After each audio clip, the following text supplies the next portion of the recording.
To this day, I still can't explain these events. I've become obsessed with haunting and paranormal activity, stuff like that. Before I get into any of this, I must inform all of you that I've never been really someone that believes in the superstitious and stuff like that, but after this, I think my view on it has completely changed. Do any of you believe in, how do I put this, haunted objects? Well, if you do believe in any of that, then this story might sound not too far-fetched. Again, I don't think I can explain this story and not sound crazy. All I can do is hope that someone out there believes me, because I need to know I'm not alone in all this. Anyways, enough rambling on. I guess just start with the story. After all, that's why all of you are here, right? So, this happened back in, I want to say, early 2007, during summer. I was about 10 years old at the time. See, back in that time, smartphones were still kind of a new concept, and not a lot of people had them, at least in my town. So most kids didn't have small handheld computers that they could just play games on. Same with me. I must note I was never a very social kid either. I didn't really have many friends at my age to play around with, so what did I do for entertainment? Well, there was watching my favorite TV series that came on every Saturday, but like that could keep a 10-year-old completely entertained for the whole summer. During that time, on this little street corner in my town, there was this small arcade building that me and maybe a few other kids would waste many hours and quarters in. I think the place was called Nolan's Arcade or something like that. It might have been a small establishment, but it was great. They had all sorts of old but fun games. My favorite games were the old 8-bit arcade games from the 80s. I don't know why, but I always had a special liking for those old games, like Centipedes, Pac-Man, Galaga. I remember how I loved how simple the games were, with their mechanics and gameplay, but yet they were challenging enough to be super entertaining, at least for me. Well, every once in a while, the arcade would order a new arcade cabinet, probably to attempt to attract more business and more customers, but that never really worked. Probably because it was such a small business, it was kind of forgettable. In fact, I think me and some of the people were the only people who knew that place even existed. Either I would spend every day at that place for hours until it got dark. The building was only about 10 minutes away from my house walking distance, so my parents never really had to come pick me up or anything like that. They were really laid-back people like that, and the neighborhood we lived in was relatively safe, so kidnapping wasn't too much of a concern. Anyways, back to the arcade. It was a Friday, around 5 p.m., and I was bored out of my mind. So I decided to stop by Nolan's and play some games until it got dark and it was time to go home. I mean, did I have anything better to do? I asked my dad for permission, and he said it was alright as long as I was home back by 8. I told my dad thanks, then went to my piggy bank and took out about $5. I walked out of my house and down the street. I continued walking until I got up to Nolan's and went inside. There was only about maybe 3 other kids there besides me and a 20-something-year-old worker at the prize counter.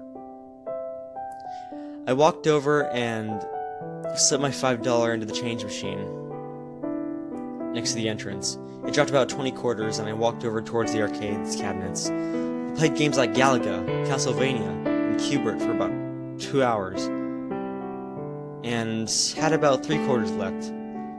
But what game would I use them on? I looked around the selection of arcade cabinets when I noticed something near the back of the room. It was an arcade game I hadn't seen before. The place must have just ordered it. Its design was unique. It wasn't the same tall arcade games that were right at face height. Instead, this one was rectangular, with the screen facing upward towards the sky. On its sides was painted in bright colored text that read, "Fruity Maze." Odd. I had never heard of this game. But it was something new, and that intrigued me enough. The game's theme had this fun, upbeat feel to it. I remember it actually being quite catchy. So I decided that I might as well try it before the place closed. So I slipped one of my quarters in the game and started playing. Its game mechanics were pretty simple. You played as a small blonde girl and prance around an 8-bit maze full of different colored fruits. It was actually more challenging than I thought, because I lost pretty quickly. I put another one of my quarters in and tried again. This time I was able to get a high score before I lost again. I tried one last time, but eventually lost before I could reach the next level. I reached my pocket for another quarter so I could keep playing, but I felt nothing in my pockets. I was out of money. Oh well, I thought to myself. I'll try again tomorrow. I walked home satisfied. It had been a good day.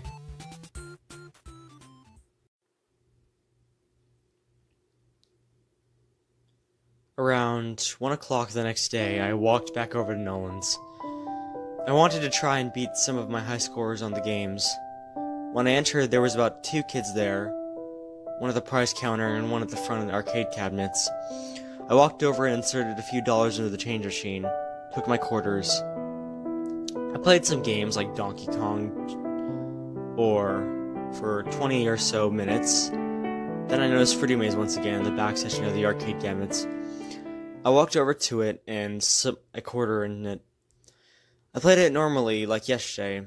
It seemed even more challenging than yesterday, though. But just made me more determined to beat it. As I kept playing, I managed to beat my high score, however. Something happened that I didn't expect.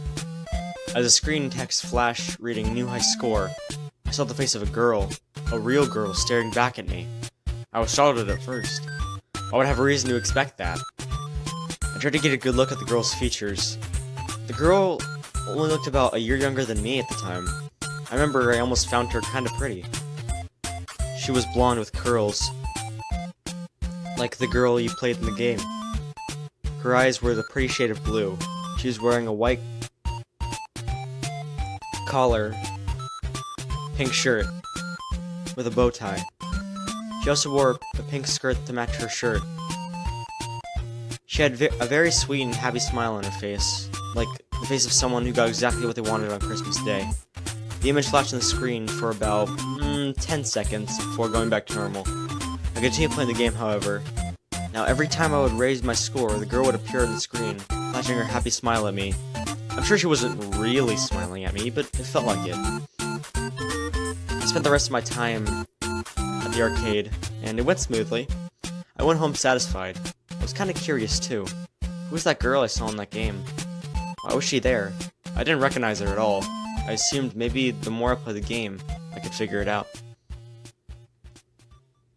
The next day, things took a turn for the worst, unfortunately.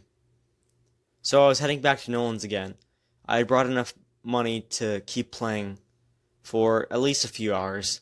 When I arrived at Nolan's, I put my money into the change machine once again, and it dropped about 40 quarters. After that, I went on a gaming spree, playing games I hadn't tried before, like Rampage, Defender, Frogger, Donkey Kong Jr. Once I had played all of those, I headed back over to Fruity Maze and started up the game. But something was wrong. When the gameplay started, instead of the usual happy upbeat that played in the background, it was more of a slowed and almost depressing sounding theme. But that wasn't the weirdest part. Instead of the different pixel fruits scattered across the maze, some of them were replaced with what looked like some type of sitting pet dog. I started to feel uneasy, but I continued playing anyways. When I got a new high score, the blonde girl once again appeared on the screen, but this time, she wasn't smiling. Instead, she had just had a kind of sad look on her face. I didn't understand what had happened. I tried to play through the game normally, but the uneasy feeling on my stomach wouldn't go away. This wasn't right. I looked at my watch and it was nearly time for lunch, so I just let the game end and exited the building. I still had a few more quarters left in my pockets, but I was too confused and too unsettled to play any other games.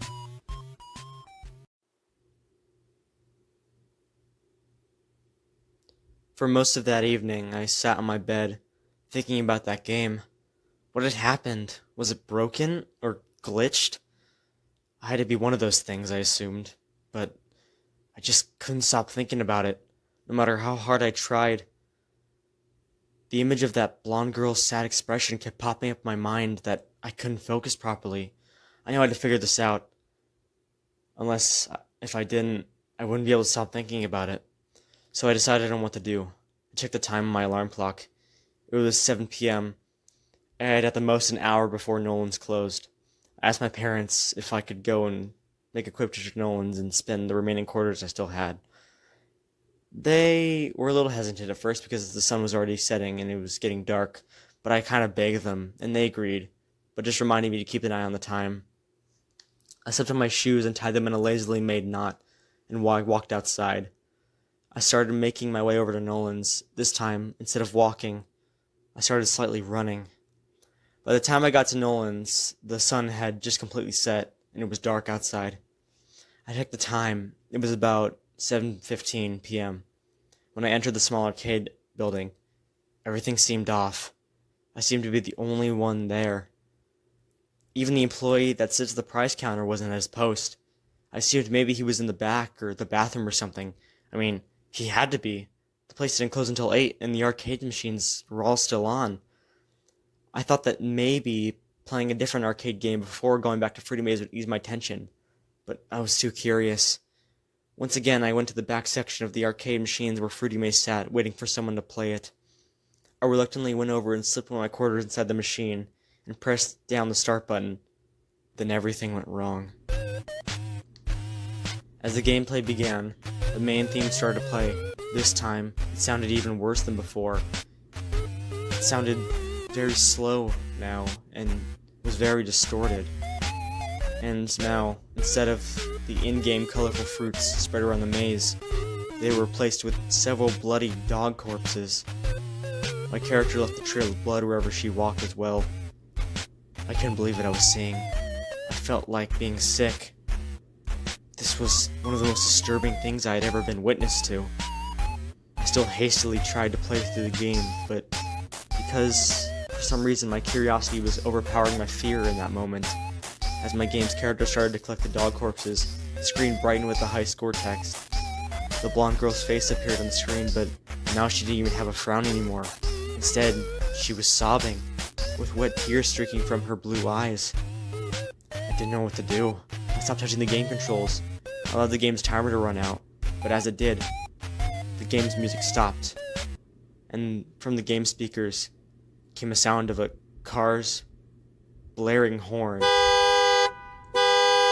Instead of the game over screen, the screen simply went black before lighting up again, and now the game's pixelated maze had disappeared, as well as the dogs, and even the character. Everything was gone except for one thing. The blonde girl's tear-filled face was now on screen, staring back up at me. But then I realized she wasn't alone. Behind her was what appeared to be some kind of giant yellow rabbit. It kind of looked like some kind of animal mascot you might see at a theme park or something.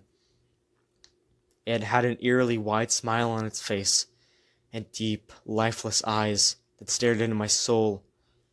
Suddenly, the text on the screen began appearing. It read, "He's not really dead." Then saying, "He's right over here." And then finally it read, "Follow me." I didn't understand.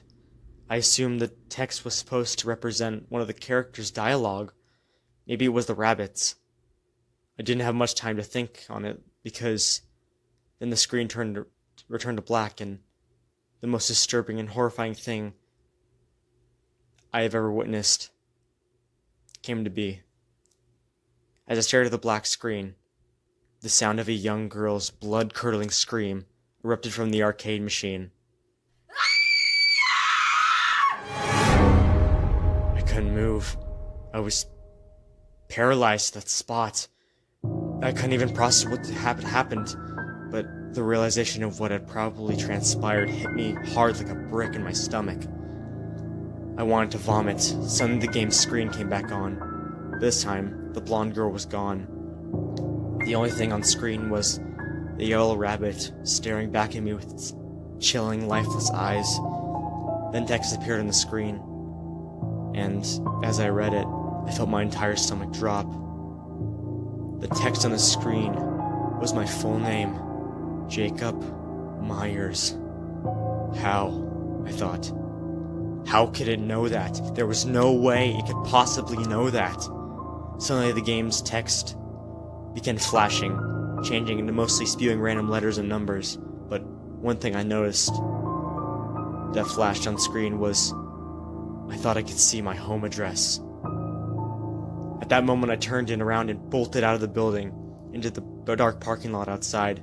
I bent over and started to gag. I wanted to throw up so badly, but for some reason, I just couldn't.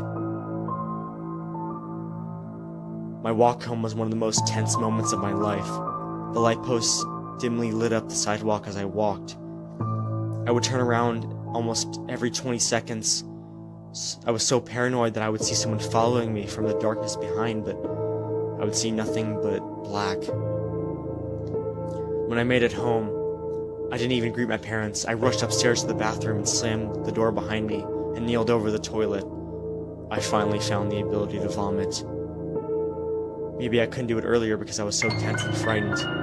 When my parents barged in and saw me vomiting, they demanded an explanation. I just told them that I came back because I started feeling really sick, and asked them if I could go to sleep early since I wasn't feeling well.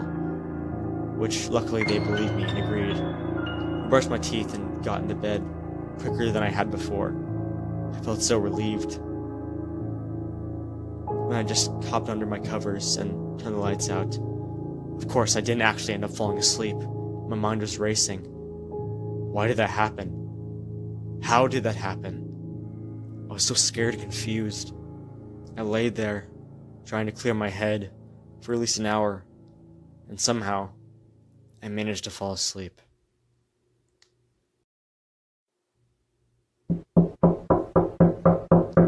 I woke up at some odd hour in the night. I checked my alarm clock. It read it was 1 a.m. in the morning. I didn't know what had woken me up, but I was sure I heard something. I sat up and looked around my room, taking swift glances at every corner, but I couldn't see anything that could have made noise.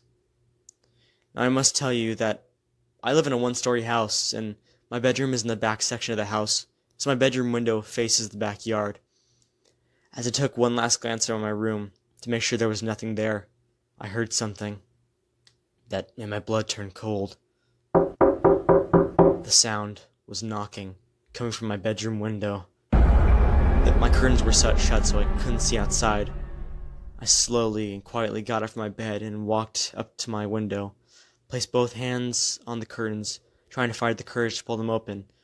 When I finally did, I saw my window. Nothing. There was no one there. All I could see was the dark backyard and the slight moonlight that lit it up and shined through my window. I sighed in relief and walked back to my bed. I slightly chuckled to myself. For some reason I found it funny. I think I remember assuming it might have been a bird or something. I took one last glance at my window and screamed. I could make out the shape of a head in my bedroom window. Its features were shadowed, but I could still see its shape, however, through the moonlight. It was definitely larger than a natural human. It had 2 long ears protruding out from its head. However, one of them seemed to be cut or broken off. But the thing that chilled me the most were 2 lifeless eyes staring back at me. I jumped back into my bed and shut my eyes, so sure whatever was outside my window was going to somehow come inside and attack me. Suddenly I heard my bedroom door burst open and I screamed, but then stopped when my dad turned the light on. My parents tried to ask me what happened and why I had screamed, but when I looked back at my window and realized that the figure was gone. After a few long minutes of heavy breathing, I tried calming down. I simply lied and told my parents that I was fine, I just had a nightmare. They believed me, but I'll have you know that not a minute of sleep was had that night, at least for me. After that night, the figure never came back to my house, and I never went back to Nolan's. I think it actually ended up closing down about 2 years ago. I have never told anyone about this event, and frankly, I still don't know what to make of it to this day. But whatever it may be, I know that girl's scream will forever echo in my mind.